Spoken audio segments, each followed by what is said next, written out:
call today. So you'll see a quick poll coming up on your screen there.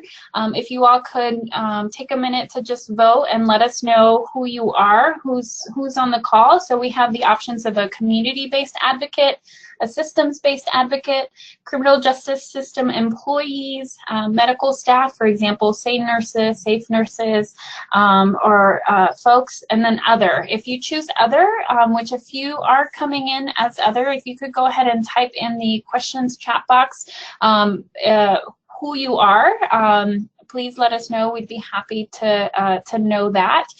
So as those are coming in, we have about 60% community-based advocates, 13% systems-based advocates, 13% criminal justice system employees, and 19% other. So some of the folks that are typing in as other are public safety state employees, outreach coordinator for a community advocacy agency. Thank you for being here today, and thank you for voting. So what I'm going to do is I'm going to go ahead and close that poll. Thank you everyone for voting and sharing that information with us. I'm going to go ahead and share that here real quick. That way you all know who's on the call along with you. The majority of folks are community-based advocates. We do have some system-based advocates as well as criminal justice system employees. And then, like I mentioned, we do have those other folks, some state employees and outreach coordinators that are joining us. So thank you very much for doing that for us. Again, we're so excited to have you here, and we're so excited to have our presenter here as well, David P. Walts, who's an administrative sergeant at the Broomfield Detention Center. He's also a DOJ certified PREA auditor and a PREA coordinator and trainer. And so we're so excited to have you here, David, and I'll go ahead and turn it over to you. All right, hello, and welcome to the CCASA webinar, Understanding the Roles of Correctional Staff and Community Advocates. I hope everyone can hear me good. Let me turn down the volume on something here. All right.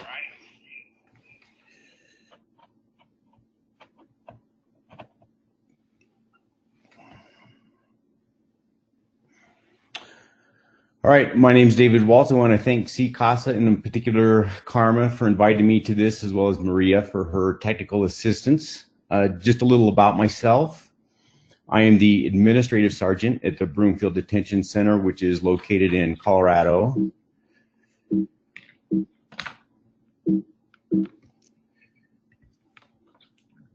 I've been a police officer for 30 years.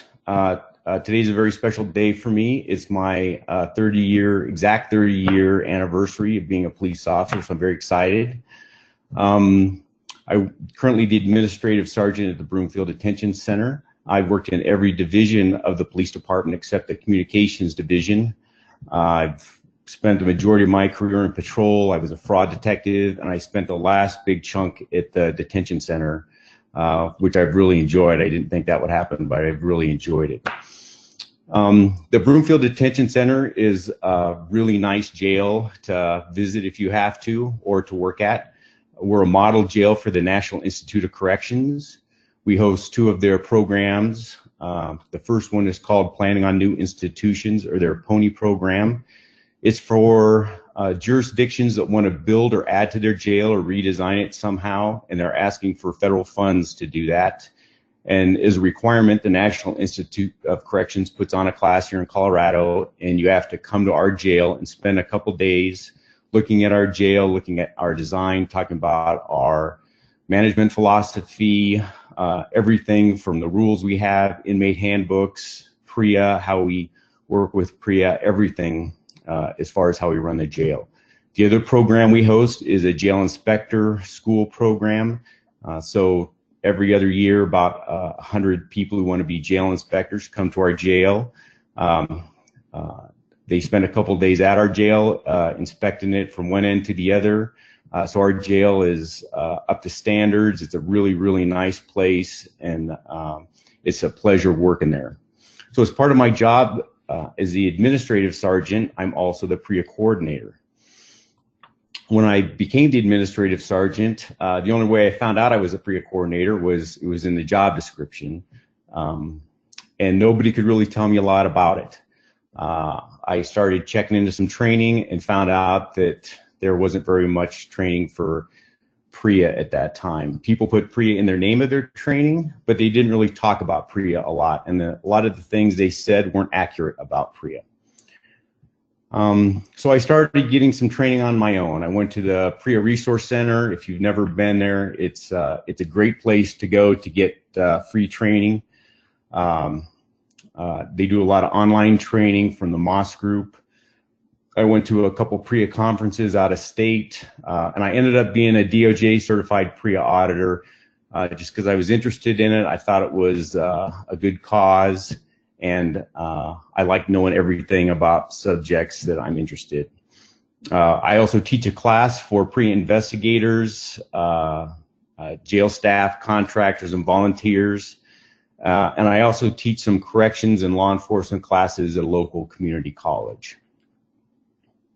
So the goal of the webinar is to help you prepare for working with law enforcement in a confinement setting to create the most successful outcomes for sexual abuse survivors as possible. So some general things about PREA and law enforcement before we really get going. Some of the sheriffs, sheriff runs the county, county jails are the majority of the jails across America, felt a little ambushed, let's say, by the PREA legislation. It's called the Prison Rape Elimination Act, not the Jail Rape Elimination Act. And a lot of sheriffs weren't really ready for it or didn't take note of it right off the bat as much as they should have.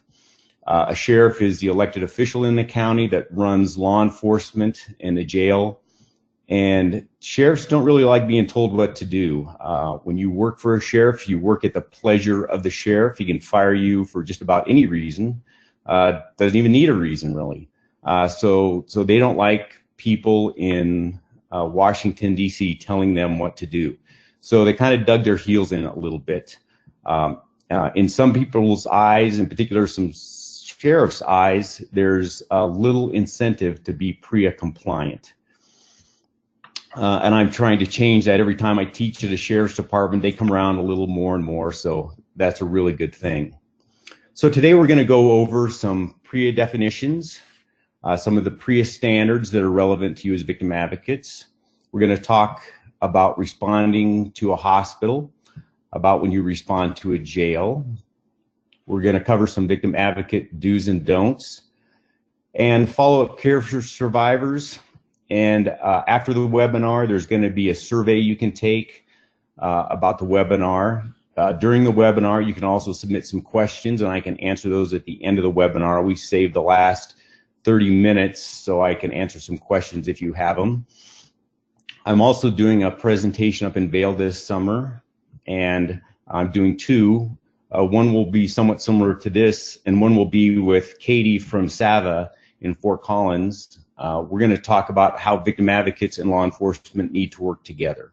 So any questions you submit that I could answer during that seminar we put on would be great. Give me some ideas to talk about things that you want more information about. So let's talk about PREA and some definitions related to sexual abuse. So PREA is a federal law. In PREA, when discussing sexual abuse and sexual harassment, the definitions don't follow any state law exactly, but they do follow closely. Every jail has rules against any type of consensual sexual contact between inmates. But when it comes to sex between inmates and staff, contractors, and volunteers, there is no such thing as consent, which is kind of tricky because some victims of sexual abuse in jails do not see themselves as victims. They see themselves as willing participants if they get involved with somebody who works at a jail. So let's go over some of the definitions related to sexual abuse. They're written in Standard 115.6, and they're broken down into 3 areas. The first one is sexual harassment. The second one is sexual abuse. And the third one is voyeurism. And voyeurism is part of sexual abuse. So PREA consists of 50 standards. I think it would be helpful for you to be familiar with some of the PREA standards, particularly 8 of them, because they dictate what services survivors are guaranteed in PREA, services and benefits.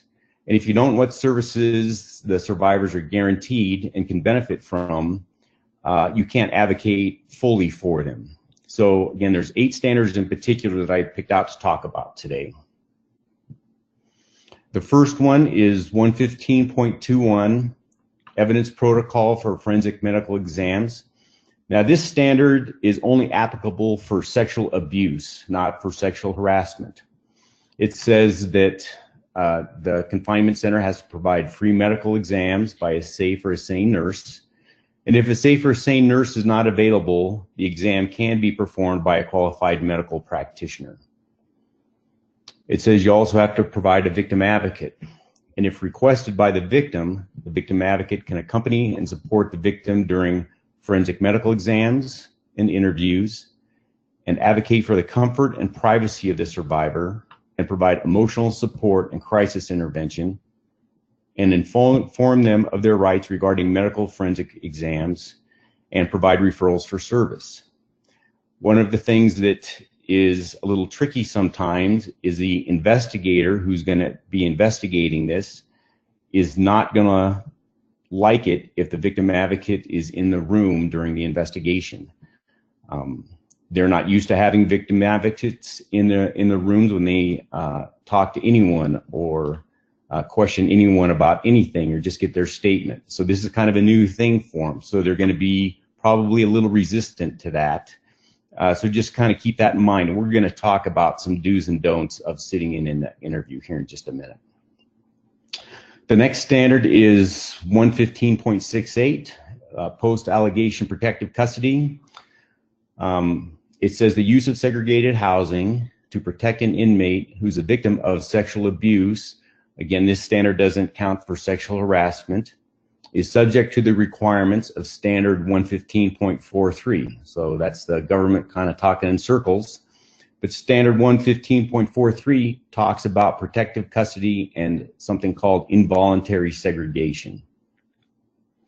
So before we talk a lot about this standard and protective custody, let's talk about housing options for jail. So maybe this will make a little more sense for you. So the goal of classifications, that's where an inmate is going to live, the area they're going to be housed in. The goal of that is to put them in a place with the least restrictions possible that meets the safety and security needs of the jail. So if you think of the jail as a hotel, this might help you understand this. So every jail is different and unique. There's different jail designs. There's designs called linear. Those are kind of older fashioned. There's dorm style jails. Those are, again, probably a little older fashioned. And then there's podular designs, which are probably the newest current version of jail design. So linear is like if you think of the Shawshank Redemption, where there's just a long hallway and just cells on both sides. And if you stand in the middle of the hallway, all you can see is down the hallway. You can't see into any cell. You can't see what's going on. That's linear design. Dorm style is just a big open like gym floor where they might have, you know, anywhere from 50 to 100 double bunks, and the inmates live in that room, and they don't leave very often. Sometimes their meals are served there, sometimes they aren't. We'll talk about that a little later. Then there's podular designs. Pods are like little wedges of pie, and someone might sit in the very middle of the pie, and they can look into all the cells because all the cells are on the far wall, so they can see into all of them. Some of the pods are a little different in design, and we're going to talk about that in just a minute. So then jail management philosophy, there's a couple different philosophies of jail management. So there's something called indirect supervision, which means that someone's sitting in maybe a control tower, and they can see all the inmates below them. They can look around. They have a good view of everyone and into a lot of the cells. but they don't actually speak to the inmates directly. They speak through intercoms, things like that. So that's called indirect supervision. Then there's something called remote supervision. Remote supervision is where there's no one where the inmates are. Someone might come by for a check occasionally, but everything's looked at through a camera from the jail management side, and that's how they tell if there's a problem in the cell or in the pod or what's going on. And they speak to the inmates through an intercom, or they send someone to talk to them if there's a bigger problem. Then the most modern type of jail management philosophy is direct supervision. Direct supervision is where the officer works on the floor with the inmates. So usually there's a workstation that's maybe a foot or two off the ground, so the officer can see everybody, have a clear view of everything. But they routinely walk down amongst the inmates. They get to know them. It's very easy to tell when there's tension in the pod. When things are going good, it's better to provide services for the inmates, and it stops something called the hate-fear cycle. We won't really get into that, but it's much better for jail management, and that's what Broomfield, where the jail I work, we do direct supervision. So jails usually split into 3 areas, usually a minimum of 3. So there's an intake area where the new inmates are housed. Then there's a general population area, and it sounds just like it is, where generally most of the inmates are housed. And then there's usually an area called special management, or some version of special management, where inmates with special needs or possibly being punished are held. So we'll talk about that here. So intake, it's a different area for men and women, usually split into maybe just a felony area and a misdemeanor area. So violent people are kept separate from people who generally aren't violent. Possibly you'll have a detox or a medical cell or area. And when you first arrive, if you're intoxicated or you have some withdrawal issues, they'll start withdrawal protocol right in the intake area, and you'll stay there until you feel better and you can clear medical screening, and then it's possible you can go to general population. Again, usually you're there for a couple days, and then a classification unit or a person will classify you. The initial classification is based on your current charge, possible gang affiliations, but usually placed in the intake area until your institutional background, possible gang ties, and criminal history can be investigated just a little bit, so they can be sure they put you in the safest place possible in the jail. Then there's a general population area of the jail. There's different sections in the jail for men and women in general population. It's usually split up, again, into just felony and misdemeanor areas, but it can get more specific than that. You usually have a cellie, maybe 2 cellmates. There's generally some type of sub-day room, or maybe 4 or 5 cells have a little area that hook them all together, and those people in the 4 or 5 cells can come out and talk to each other. And then there's usually a day room area. It's usually a large open area where the inmates can converse, they play cards, ping pong, watch TV, some things like that. And then there's an exercise area. Generally it's outdoors. It just has to get fresh air. There's a lot of different ways those are set up, but there's always some kind of exercise area. Meals and services are either delivered right to the area where the inmates live, or the inmates have to go down to them. Real modern jail design, everything's generally brought to the inmates. It just is more safe and secure than inmates traveling somewhere to get that, be it across a yard or into another building. It just makes things a little easier sometimes. Special management, again, this is a different area for both men and women. It's usually the least desirable area in the jail. It's definitely the highest security area in the jail. And usually special management has different areas located inside of it. So, and different reasons why you'd be there. So the first area or kind of reason you would be there is administrative segregation. PREA addresses that in standard 115.43. It's just administrative segregation. A lot of times the people that are there on discipline. They've broken some jail rule, and so they're being disciplined, and they go to administrative segregation. The other area in special management is involuntary segregation. People would go there if the jail has concerns for their safety, possibly the inmate has some behavioral issues, like they play with their feces, maybe wipe them on the wall, something like that that's going to cause problems for other inmates. The inmates might be a danger to other inmates or to the officers. So it could be a local jail here in Colorado had an inmate that just ate everything he could find, uniforms, sandals, anything at all he would try and eat. So he was in the involuntary segregation area just so they could control him a little bit better. And then there's protective custody inmates.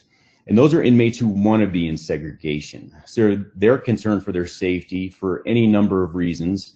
And they sign a piece of paper and usually talk to someone and state why they want to be in segregation. And they'll stay there until they fill out another form that says they don't think they need to be in segregation anymore, and the jail has to agree with them. It's more rare than not because, again, it's very restrictive in a protective custody or segregation.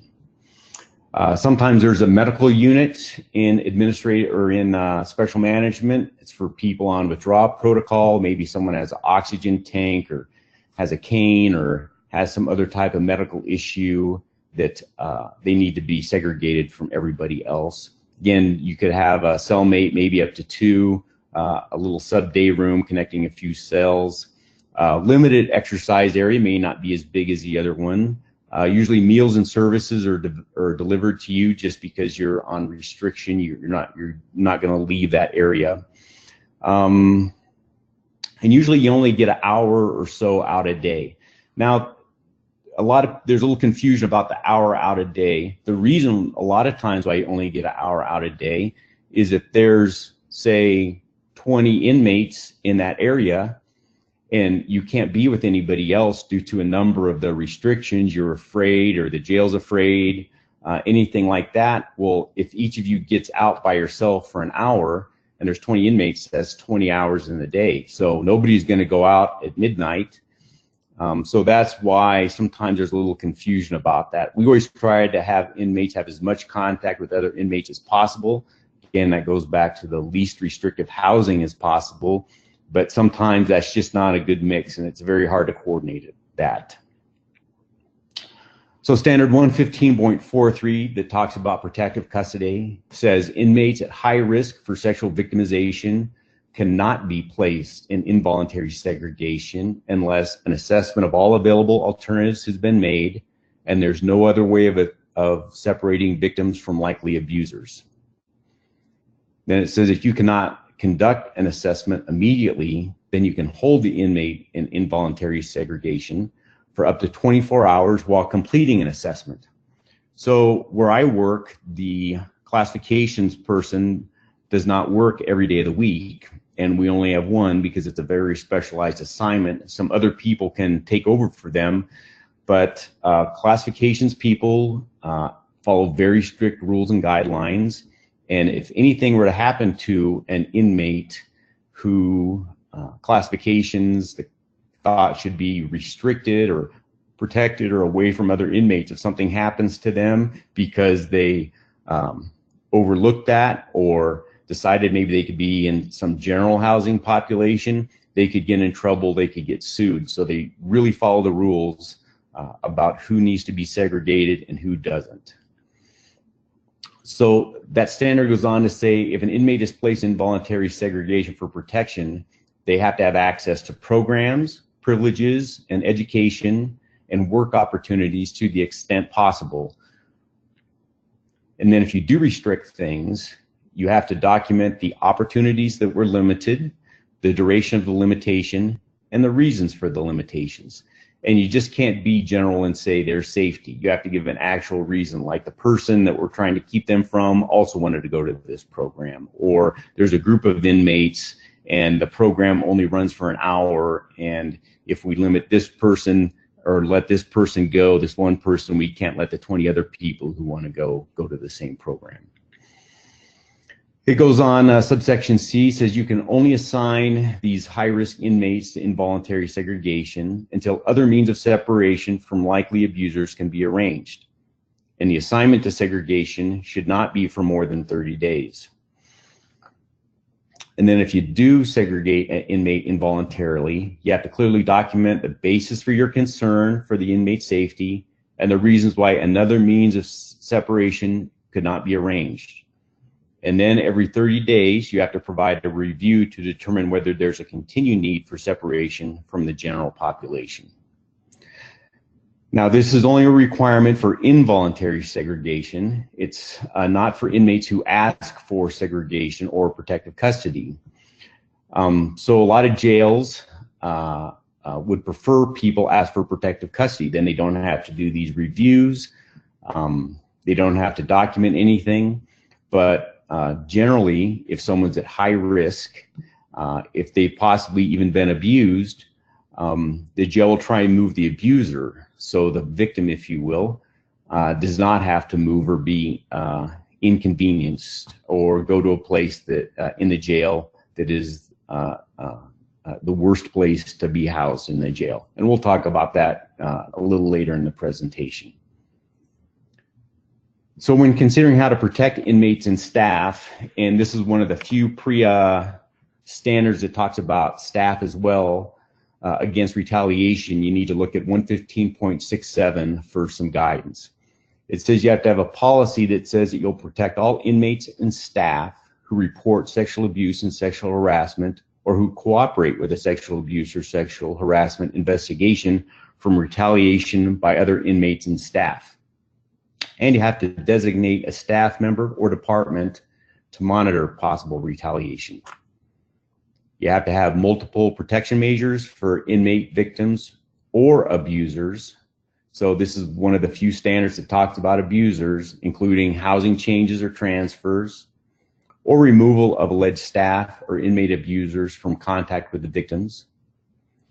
And it requires you to provide emotional support services for inmates or staff who fear retaliation for reporting or for cooperating with a sex abuse or sexual harassment investigation. And it mandates that for at least 90 days following the report of a sexual abuse or sexual harassment, you have to monitor inmates and staff who reported the sexual abuse and sexual harassment, or the inmate who was the victim of sexual abuse or sexual harassment, to see if there's been any changes that might suggest retaliation against them, and requires them to act appropriately and promptly to stop the retaliation. And if there's a need, you have to continue monitoring past 30 days if there's anything that suggests maybe that there is some retaliation against them.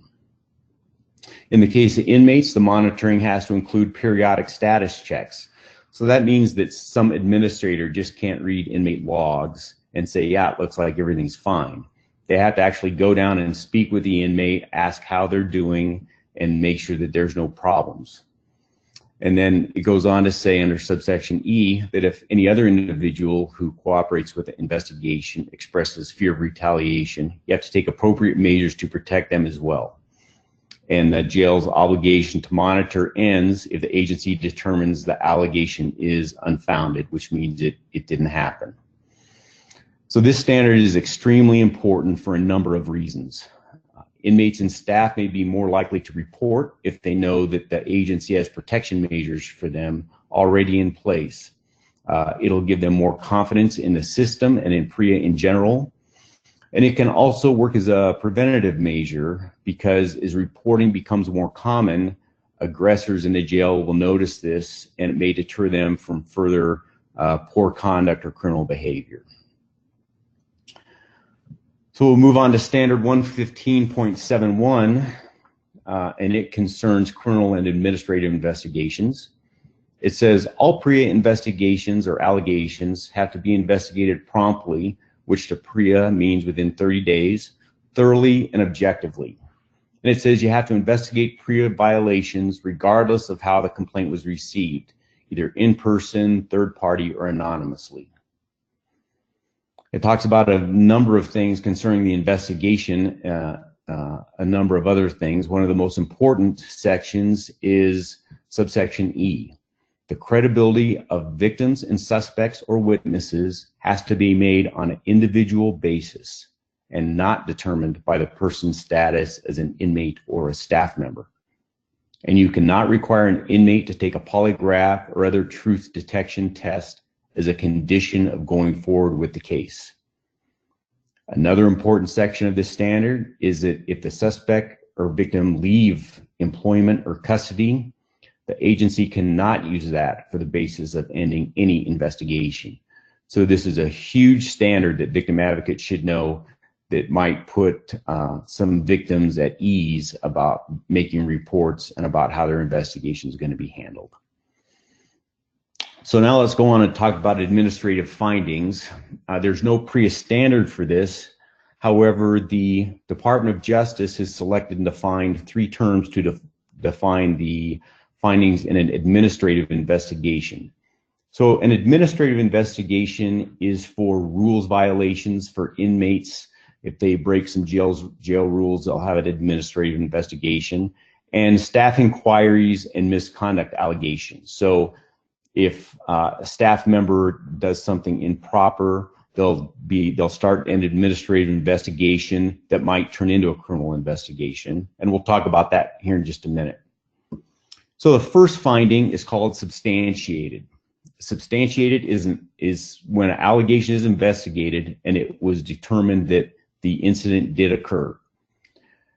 PREA says that if there is a substantiated complaint that appears to be criminal, you must refer it for prosecution. So if you do an administrative investigation, you substantiate it, and it appears that there's a criminal charge associated with it, you have to refer it for prosecution. The second finding is something called unsubstantiated. It's when an allegation was investigated and the investigation produced insufficient evidence to make a final determination as to whether or not the event occurred. And the third is called unfounded, which means an allegation was investigated and determined not to have occurred. So PREA says that you cannot have a standard higher than something called the preponderance of the evidence when determining if an allegation of sexual abuse or sexual harassment will be substantiated in an administrative investigation. So what is the preponderance of the evidence? It's the same level of proof used in civil courts. Some colleges use this in their disciplinary proceedings that they have in school. It generally means who has 51% of the evidence or more, or who just has more evidence, or was it more likely than not that the event occurred. So that's the definition of preponderance. So the next standard, 115.73, talks about reporting back to inmates about their findings in a PREA complaint. It says that you have to tell inmates about the status of the investigation, specifically whether it's been substantiated, unsubstantiated, or unfounded. And if the agency didn't investigate the allegation themselves, they have to request the information so they can tell the inmate, that is, unless it's unfounded. So this is kind of an interesting situation. Some jails, some county jails, are actually located in cities, so someone else's jurisdiction. So if the city police investigate a PREA violation or a criminal act, the county just can't say, well, we're not investigating it, so we don't know what's going on and we can't tell you. They actually have to take an interest and work with the other law enforcement agency and be able to request information so they can update the inmate. So that standard goes on to say when there is an allegation that a staff member committed sex abuse against an inmate, you have to tell the inmate whenever the staff member is no longer posted in the inmate's unit, or the staff member is no longer employed at the facility, or you find out that the staff member has been indicted on a charge related to sexual abuse within the facility, or you find out the staff member's been convicted on a charge related to sexual abuse within the facility. Now, you don't have to give any notification if the allegation is unfounded. I'm not exactly sure why that is. I think it would maybe upset the inmate that their allegation was unfounded. Maybe that's why you don't have to do that, but that's written right into the standard. But I think it's good to have open communication, and personally, I would let them know it was unfounded. So it goes on to subsection D. It says when there's an allegation that an inmate committed sexual abuse against another inmate, you have to tell the inmate victim whenever you find out the alleged abuser has been indicted on a charge related to sexual assault within a facility, or they find out the alleged abuser has been convicted on a charge related to sexual abuse in a facility. And the detention center has to document the notifications and attempted notifications, and their obligation to report this to the victim under this standard ends if the inmate's released from that agency's custody. So let's move on to standard 115.82, access to emergency medical and mental health services. It says inmate victims must receive timely and unimpeded access to emergency medical treatment and crisis intervention services determined by medical and mental health practitioners according to their professional judgment.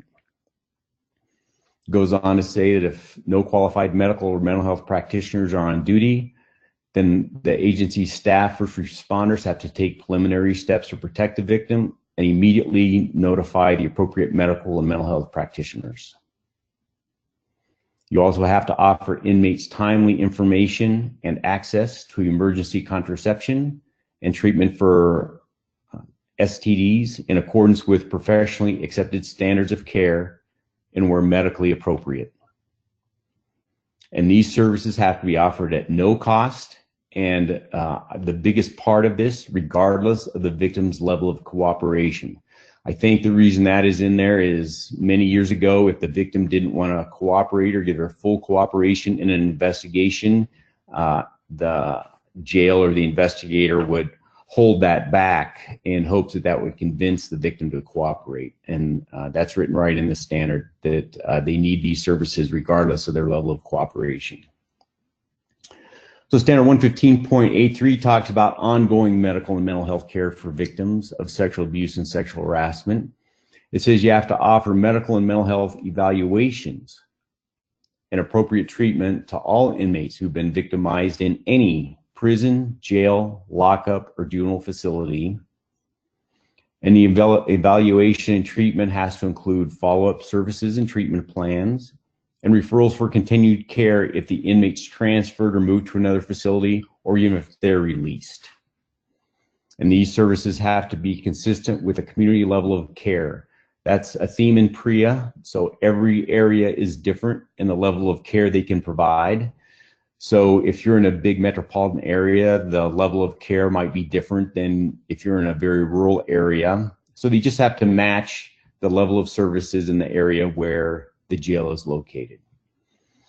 So the standard goes on in subsection D as in David to say that you have to offer pregnancy tests to inmate victims of sexual abuse if vaginal penetration occurred while they were incarcerated.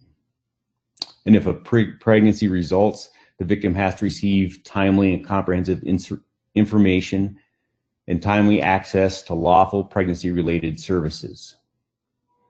And inmate victims of sexual abuse while incarcerated have to be offered tests for sexually transmitted diseases as medically appropriate. And again, the treatment will be provided free regardless of the level of cooperation from the victim. So now let's talk about just some victim advocate general do's and don'ts when responding. So the first thing is to wear appropriate clothing. And to me, it's odd that I'm even going to talk about this, but a lot of people show up at the jail for professional visits or other professional things, and they're wearing inappropriate clothing to come to a jail. So no tight-fitting clothing, no low-cut or off-the-shoulder tops, no short skirts, and no gym or yoga apparel. You should consider this a business meeting, Try and dress at a minimum business casual. Be sure you have some ID with you, identifying where you're from, maybe a logo on your shirt, something identifying you and your organization. You also need to bring an ID, some state-issued ID, because chances are you'll need to show that to someone. Just remember, you'll be spending time, hopefully with an investigator. Chances are they're going to be in business attire, probably wearing a suit. Your reflection on your agency, on a law enforcement agency that called you and asked you to respond, and the criminal justice system in general. So try and wear some appropriate clothing. I understand this might be, you might get called out in the middle of the night or when it's inconvenient or doing something else, but try and dress appropriately. The second thing is clear everything you'll be giving the survivor or bringing them for the survival with the officer, detective, person at the jail. So just clear it with them. So that includes pamphlets, handouts, any other reading material. Before you even show it to anyone, be sure you take out the staples. Don't have any paper clips or rubber bands, anything extra, just the pieces of paper. So almost every sex abuse case needs a follow-up interview due to trauma and the effects trauma causes on the mind. So be sure you discuss this with the survivor and the investigator as you're talking, and let them know if you're willing to be part of that follow-up interview or not. Sometimes people want to be part, sometimes they don't. So just be sure you let them know if you're willing to take part in that or not. So some general don'ts. Unfortunately, I think this list might be a little longer. So don't give the inmate anything that has not been cleared if by someone who's guarding them, or if you're coming to the jail. That will get you kind of on bad terms right off the bat. So whatever pamphlet you're going to bring in, that's fine. Be sure that, again, that the paper clips, staples, all that's been removed. And that you only bring maybe a pen or pencil. So if you bring a pencil, just bring a short little golf pencil, something like that. That's usually what the inmates get. If you bring a pen, you're usually not going to get any trouble about it, but don't bring like a survivalist pen that can break windows and stab someone with or anything like that. Just a regular old big pen, no lid, no nothing, just a pen. So while you're there talking to the victim, don't agree to call anyone, text anyone, or contact anyone or send any type of message for the victim while you're with them or while they're at the hospital. A viable option if you're at the hospital is you could speak with the officer or detective and ask if the survivor could get a free phone call when they arrive back at the jail or when they're done with this process. Nothing's wrong with that. I think jails would generally agree to do that, but it's for safety reasons. We don't want the inmate's family finding out if they're at a hospital and then coming to the hospital and possibly causing problems for the officers guarding them, causing a scene, just causing problems. People who work at jails and prisons and detention centers, their job is safety and security. And if anyone shows up or causes any problem, they're going to cut everything off, and the victim is not going to get the services they need and deserve. So, again, we'll talk about the interview. It's possible the detective will not want you in the interview. This usually doesn't happen in regular interviews, but with PREA, it's guaranteed. So it doesn't mean the investigator is going to do it. They might break the rules of PREA, but it's a good thing if you talk to the victim about it and let the investigator know your wishes or the victim's wishes of you being in the interview. So if you do go in the interview, it's good if you don't answer any questions for the survivor. No facial expressions, try and be as kind of bland as you can. I know you want to be helpful. Some interviews are recorded. If the victim sees a frown on your face or a smile, it might mean they're doing good or they're doing bad. You really have to remain neutral, but try not to answer for the survivor. The second thing is you're not allowed to translate. Again, I know you're there to help. This may be hard at times if your survivor isn't very fluent in English, or if they're having some trouble with that.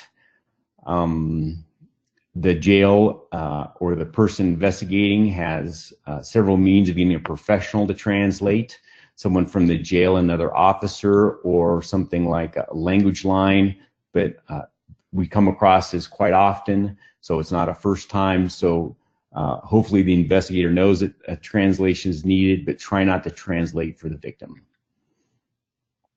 And the last thing goes along the same vein is try not to interrupt.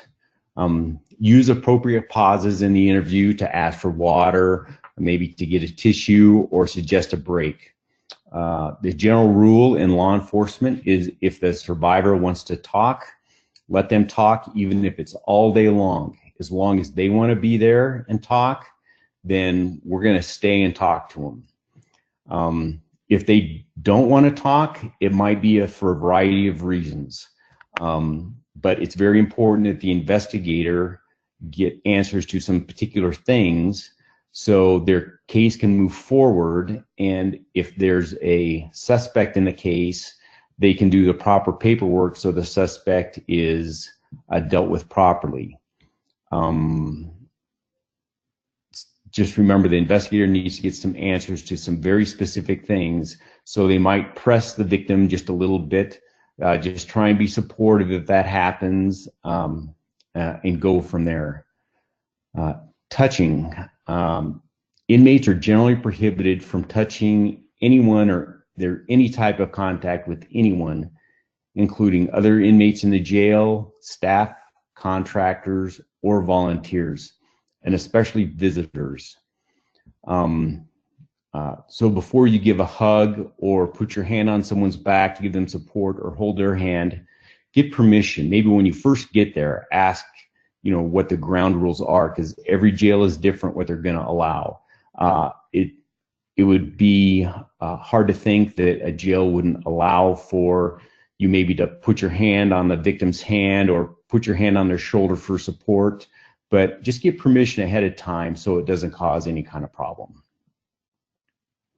So if you respond to a hospital, so when you get the initial call, if you're going to respond to the hospital, some things to ask on the phone. So does the survivor need a translator? That's a good question that maybe someone hasn't thought of before to this point. So just ask. Be sure you know what hospital you're going to. I can't tell you how many times there's confusion about who's going to what hospital. You also need to get the exact address. A lot of large hospitals have multiple addresses, annexes, so be sure you know exactly where you're going. I would get the phone number for the hospital and find out what area or room the officer, detective, survivor's in, and get the number for that. You could get the officer or detective's name and their direct number, maybe their cell phone number, which could be very helpful. Call them if possible before you leave and let them know when you're going to get there so they can expect you. Again, we're going to talk about safety and security. So it's good if they expect you. Then you won't be surprised when you show up, and they hopefully will already know you. So due to some security concerns, precautions are going to be taken for the security of the officer, detective, and the survivor. Chances are the survivor's not going to be listed on the patient list. So you just can't show up and say, I'm here to see this patient or this person. They're not going to know who you're talking about. The phone will probably be disconnected or removed from the patient's room if they're in a patient's room. So when you arrive at the hospital, be sure you notify the officer, detective by telephone that you're there. That's why you're going to get their number. Verify that they're still at the hospital. Find out what area they're in. And remember, again, they probably don't know you. It'd be great if they did know you, but they probably don't know you. And if you just come up to them, there's going to be a concern for everyone's safety. So let them know that you're there and that you're going to be right up. So when you speak to the officer, detective in person, get a brief story about the allegation. That'll help you understand the concerns of the officer, investigator, and the inmate as well. You might find out the status of things. So hopefully the investigator is there when you get there. Is the safe nurse there? Is the exam started or not? Is the survivor available for you? Are they in the exam room and they haven't requested you come in there? All things to keep in mind. Something else that you really need to keep in mind is chances are the survivor will be restrained when you see them. You need to prepare for this mentally. The common way to restrain someone at a hospital is if you restrain their right wrist to the bed, you restrain their left leg. If you restrain their left wrist, you restrain their right leg. So just keep this in mind that this might happen. And again, the job of the person guarding them and the investigator is the safety and security of everybody. So keep that in mind. The other thing is if the investigator is in plain clothes, you might see that they're armed. It might come as a surprise at first. The officer or person who's guarding them is going to be armed, and that's not a surprise. But just keep in mind, the investigator might be armed, and just don't let that be a distraction for you. So if you respond to a jail or a prison or a juvenile detention center, some things you might remember. Confinement centers run on a pretty strict schedule. Generally, the officers and staff who work at the jail don't like disruption in their workday. And they could possibly see this investigation and your presence as a disruption in their workday. Again, their focus is on safety and security. So some things you can do to help yourself is leave everything extra in your car. Your phone, your extra keys, your bag or your purse. Just bring an ID, maybe some business credentials, business cards, and the things you're going to give the inmate. So the pamphlets and materials that you might bring for the inmate, again, be sure you take staples out, no paper clips. We talked about a notepad, a pen, and a pencil. Bring those, just let them know you have them, and that should be fine. So be sure you introduce yourself to the officer and investigator, and just tell them how you'd like to be referred to. And chances are the officer or investigator is going to introduce themselves to you, and I would just refer to them that way during the rest of your contact with them.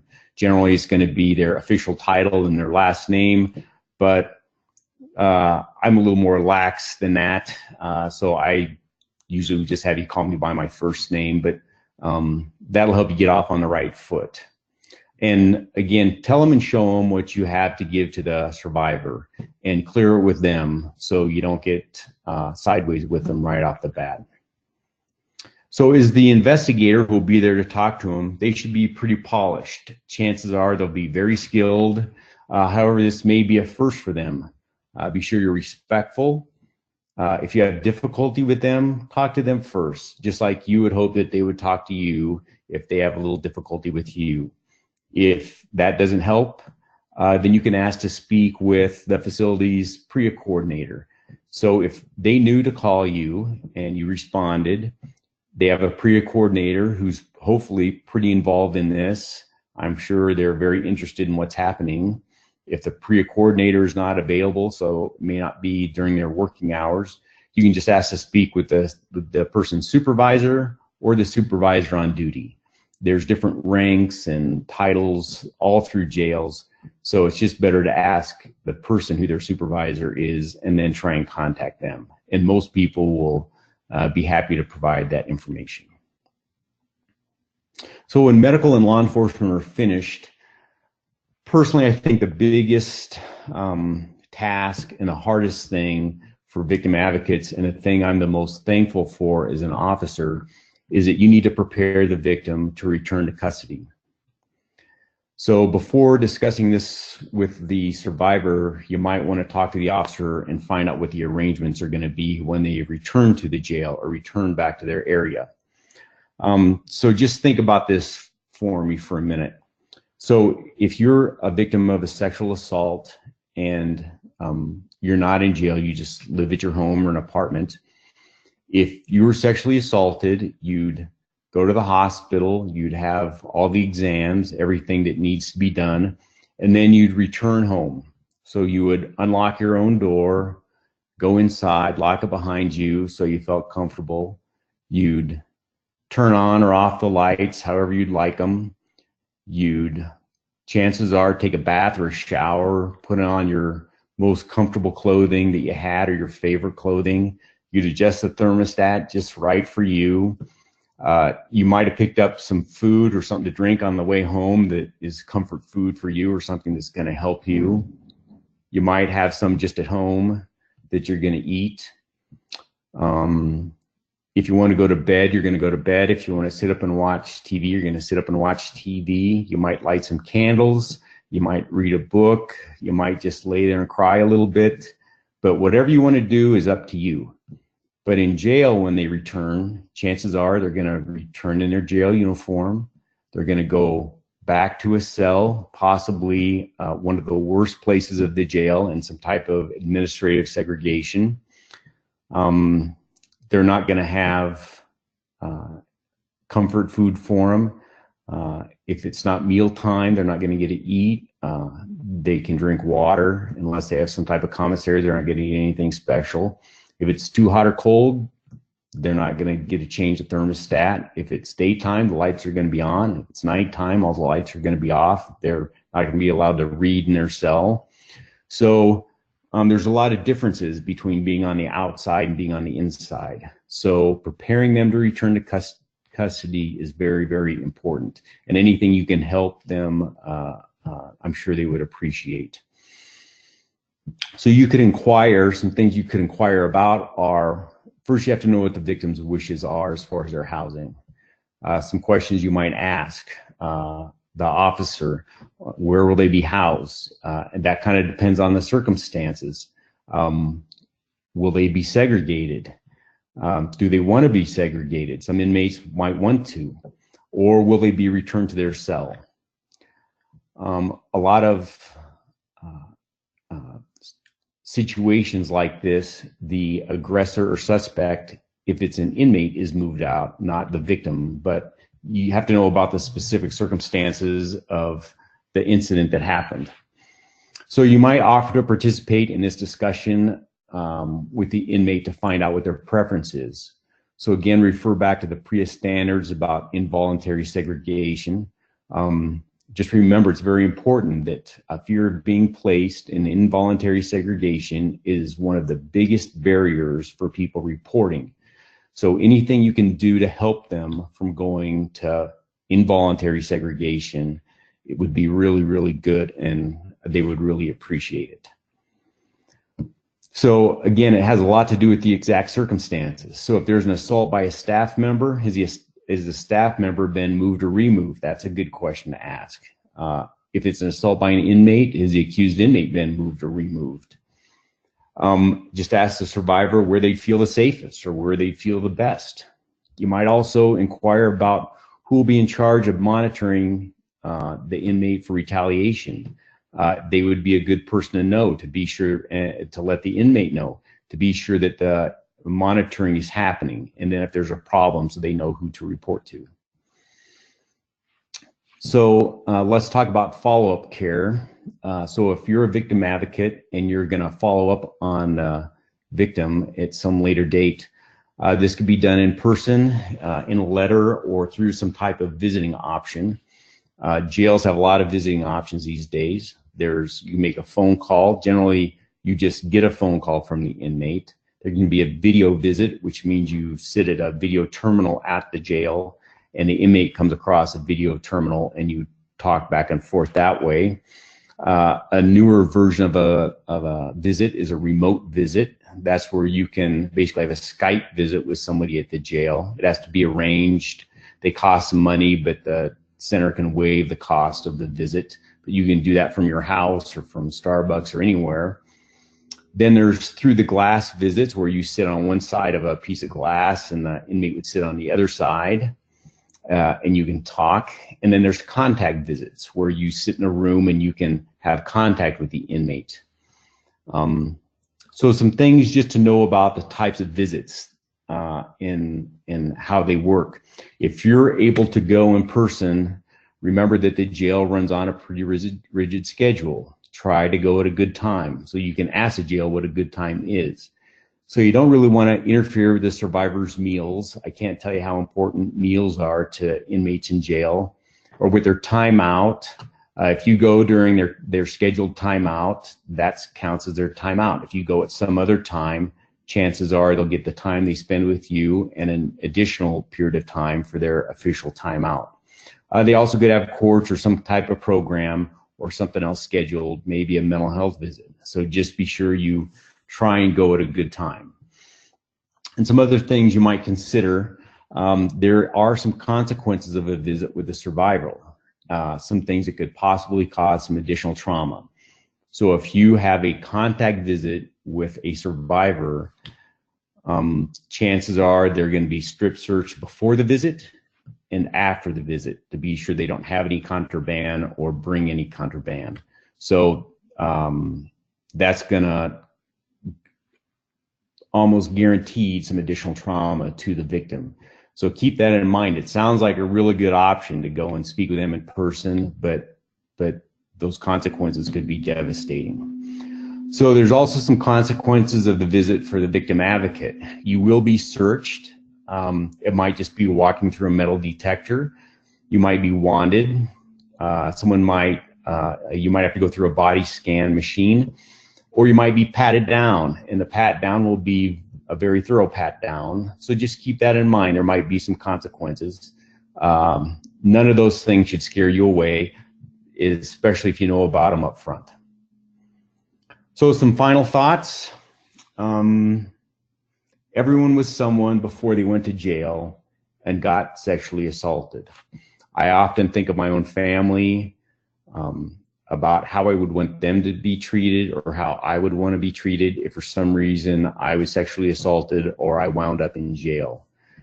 Another thing to keep in mind is the victim and survivor that you're talking to might be a suspect in a similar crime, and that's what brought them to jail. And that could possibly put a target on their back for why they're now a victim or survivor. This is a serious thing that you need to think about. If you think you're going to have difficulty talking with a survivor from the jail, you might need to do some soul searching before you agree to go. This should be done before you get called to respond. Some people have trouble with this. I personally don't have any problems with it, but just kind of keep that in mind. There's no shame in this. If you think you'll have difficulty talking with a survivor from a jail,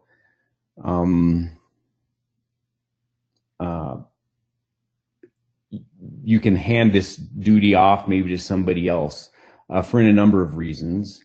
Police officers, investigators often don't gel with someone or don't get along with someone that they need to interview or talk to, be it a suspect, a victim, or a witness, and they find someone else to help them. So just keep this in mind. Remember, you're there to help them at one of the darkest hours of their lives, and you have to be at your very best. And if you can't be at your very best, ask for help and find someone who is, so they can get all the benefits from PREA and the benefits from your volunteer services. So that's the end of my portion. If I can ever help you, feel free to reach out to me. I answer phone calls all the time from people who are wanting a little help or have some questions about PREA.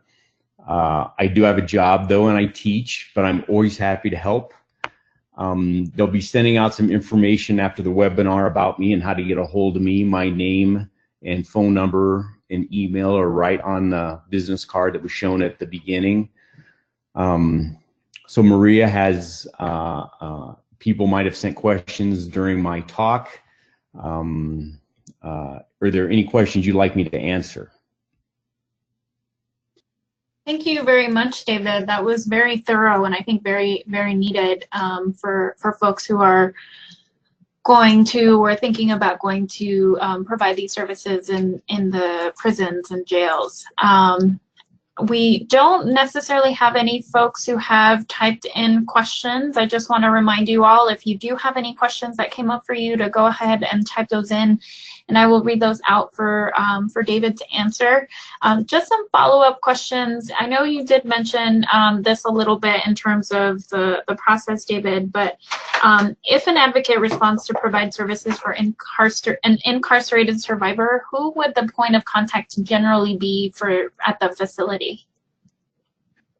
So every facility, depending on who runs it, they might have a different title depending on what day or just how their jail is run. So it's best just to go in. They should be expecting you. Just tell them who you are, and chances are they will get the person that you need to speak with. It shouldn't be a surprise that you show up, so chances are someone will be waiting for you when you get there. So I wouldn't worry about who to ask for. Just tell them who you are and why you're there, and they'll find the best person to help you.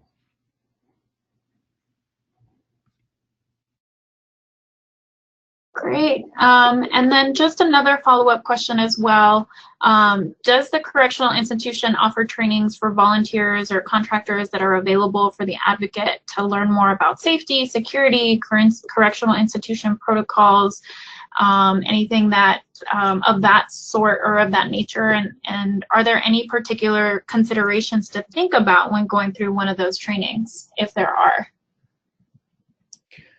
So we do offer some training for volunteers that are just volunteers at the jail, but PREA is pretty specific that they want to draw a line between victim advocates and the criminal justice system or law enforcement, and it's for some really good reasons.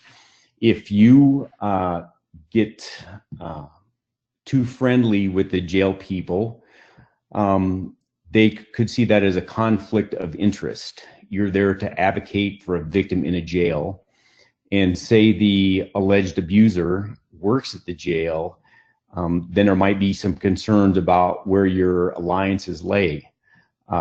PREA says that victim advocates cannot be part of the criminal justice system at all. So if you receive trainings from the jail, or you come to the jail often, or you try and be a volunteer at the jail, that would draw a line, and you may not be able to participate in being a victim advocate as far as PREA is concerned. So really it's better to have a line drawn and not participate in a lot of things at the jail. Now that doesn't mean you can't cooperate with the jail at all. It doesn't mean that you shouldn't know the PREA coordinator. You should definitely know the PREA coordinator at every jail and work with them to provide the proper services. But trainings about how jails work, things like that, I would probably stay away from that. Great. And just a comment on that, somebody mentioned that their jail has them go through the volunteer training for the jail to qualify coming in as an advocate. Do you have any thoughts about that, or any recommendations for them?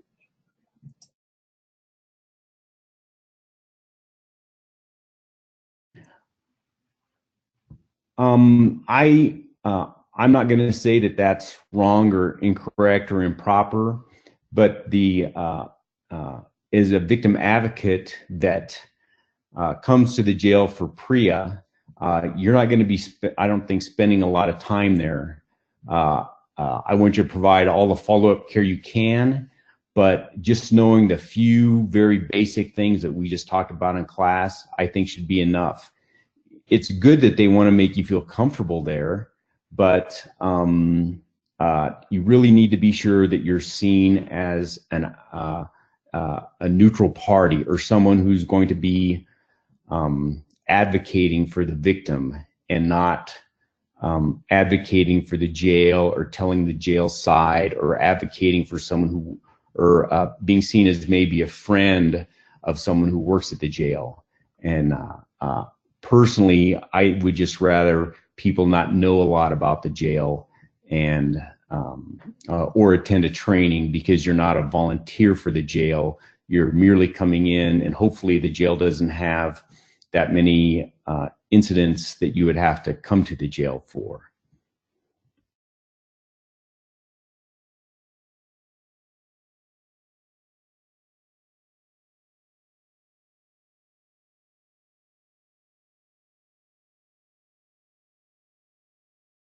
Another question that came in is, hi, I'm a sexual assault victim advocate specifically for people with intellectual and developmental disabilities. Do you think there is a need for IDD-specific PREA services? If so, what would that look like?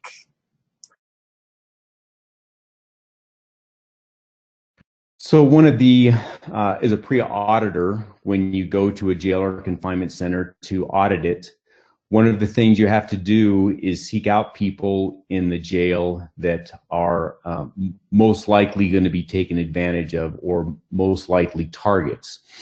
And that, I think that falls to the audience or the people that you provide services to. I don't know if there would be specific training or anything specific they would do, but I would say it would be a lot more likely that you would be called to respond to the jail to assist someone than not. People in jails and prisons who are seen as weak, if you will, are definitely more likely to be targets of sexual abuse and sexual victimization. When someone first comes to the jail, when they're booked or pre-booking, it's called, one of the pre-requirements is that you have to ask at a minimum 10 questions of the inmate. Usually pre-booking is about medical conditions, where they live, their phone number, things like that. But the 10 questions get to ask about if the person being booked in is vulnerable to maybe being a victim of some type of PREA violation or an abuser of someone while in jail. So there's definitely a need for those services. I think letting people know that you're available and being on some type of list to be called out is important. One of the things we're going to talk about in the seminar in Vail when I work with Katie this summer is how victim advocates can work closer with police departments and sheriff's departments in confinement. One of the things I was told when I started doing PREA was the hardest thing is to find victim advocates that aren't part of law enforcement and that are willing to help. Because I don't know if any of you know, but every police department and sheriff's department has their own victim advocates. And they know them, they see them in the hallways, and so when they call a victim advocate, the person who shows up, they usually know. So that's one thing that's a little different about PREA is a lot of times you don't know who the victim advocate's going to be. You have to get a contract with an outside organization that has PREA representatives. But if you can help, I think there'd probably be a pretty big need for victim advocates to deal with that special population.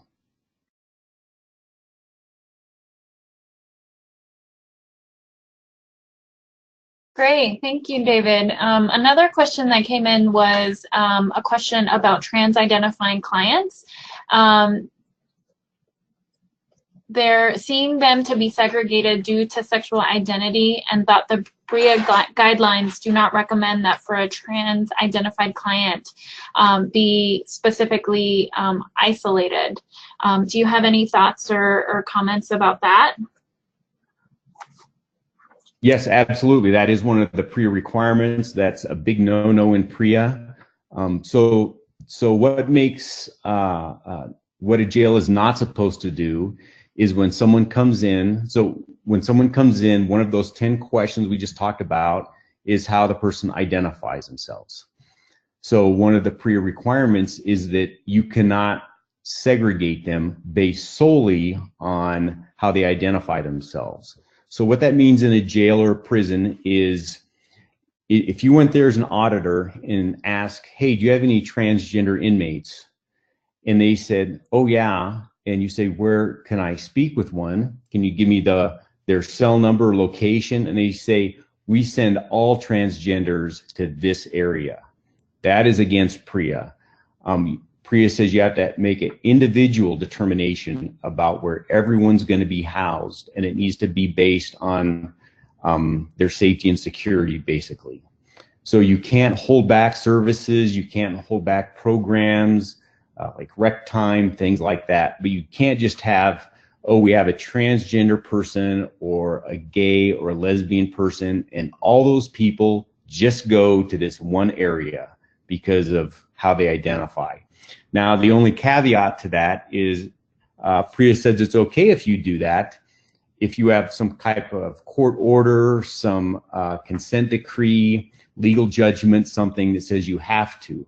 So some very big counties and cities that have had problems keeping people safe in their jail due to how they identify, they have been granted rulings that says, hey, for their safety, you can send them to this one particular place. But wherever they send them, if they send them to a prisoner jail that's maybe off-site, they have all the privileges and benefits usually of anyone else. They'll have their own general population. But yeah, that is a huge issue in PREA, and sometimes people don't understand that provision, but it's a very important one, and thank you for bringing that up. Great. And then David, we have another one as kind of a follow-up to the volunteer training question at the volunteer training at the jail or prison question. Say it's a group. They're trying to do PREA groups in the facility. Would that be something that would require a volunteer training to kind of think about the safety protocol and the other protocol for the facility, and what your thoughts might be on that?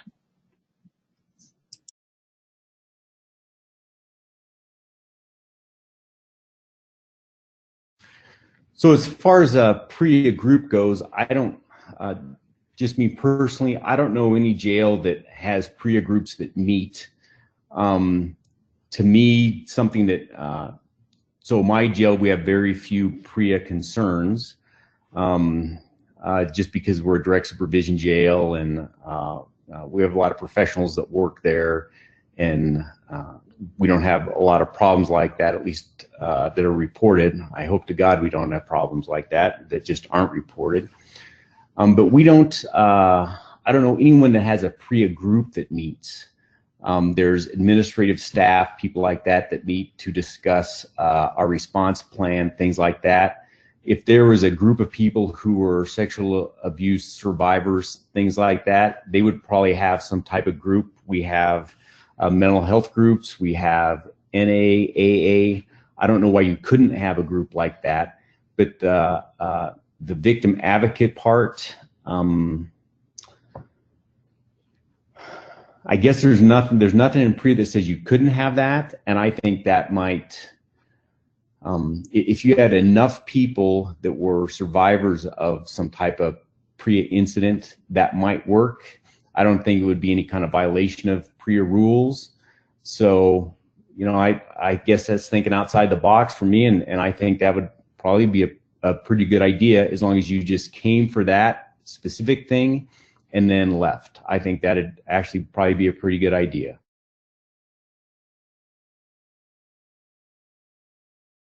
Awesome. Thank you, David. And it looks like there aren't any other questions that have come in.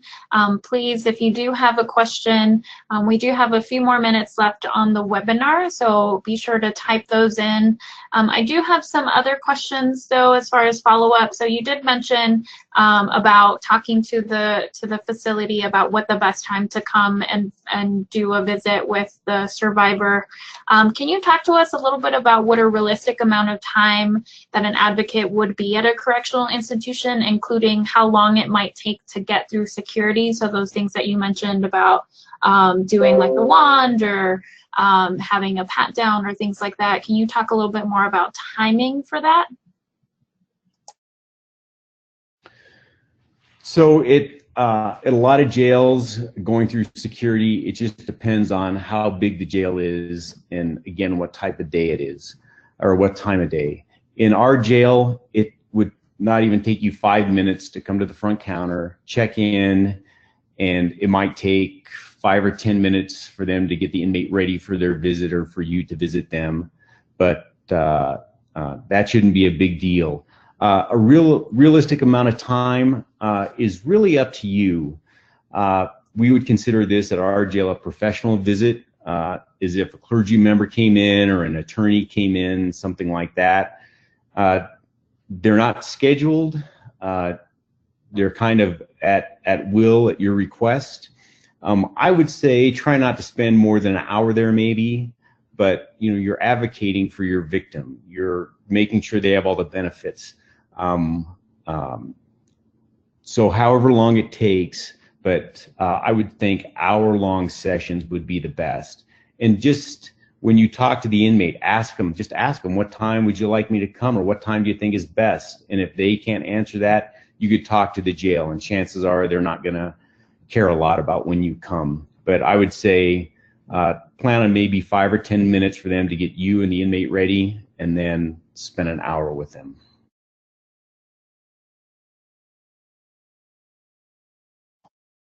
Wonderful. Thank you, David. So another question just came in. So as a systems-based advocate, would it be against PREA's 115.21, the evidence protocol and forensic medical examinations, for a victim advocate with the sheriff's office to respond?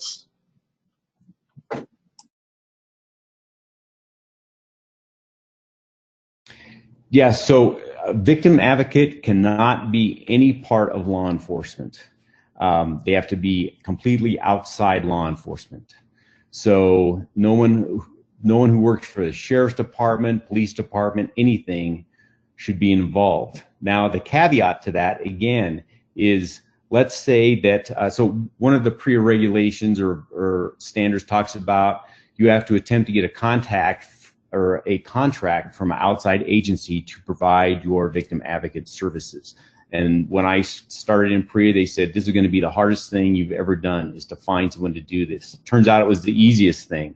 I attended a local training in the Denver area. I found actually a couple organizations, and we got a contract with them. But I would say someone from the sheriff's department.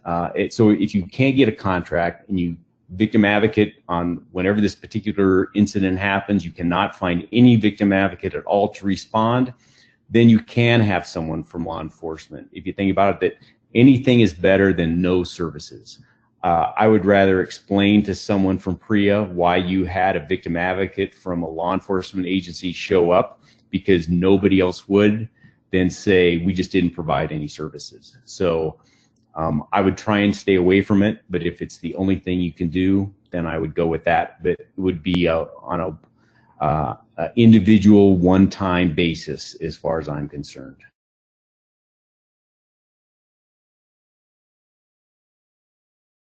Great, thank you. So this has been very informative. Again, thank you very much, David, for providing this information for us. Is there anything else, any final thoughts that you'd like to leave the webinar folks with?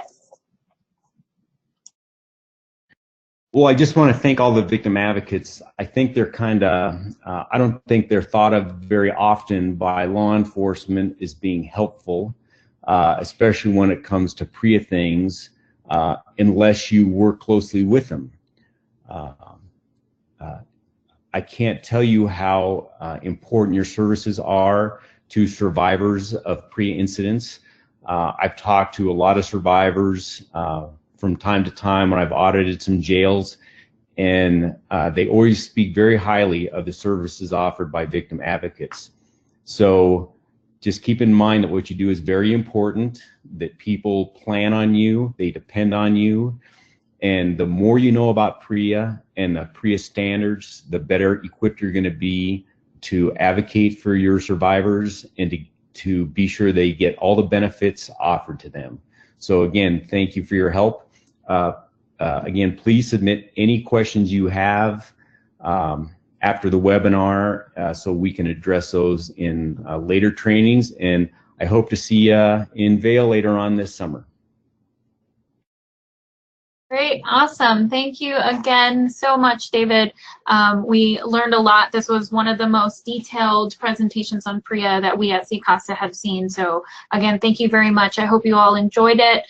Just as a reminder, Look out for a follow-up email here in the next 30 minutes to an hour with the copies of the materials and also with a link to the survey. We do have another webinar coming up this week if you'd be interested. So we have a guide to juvenile sexting prevention in Colorado with our presenter Margaret Ochoa, who is a child sexual abuse prevention specialist. Again, that'll be on Wednesday from 12 to 1.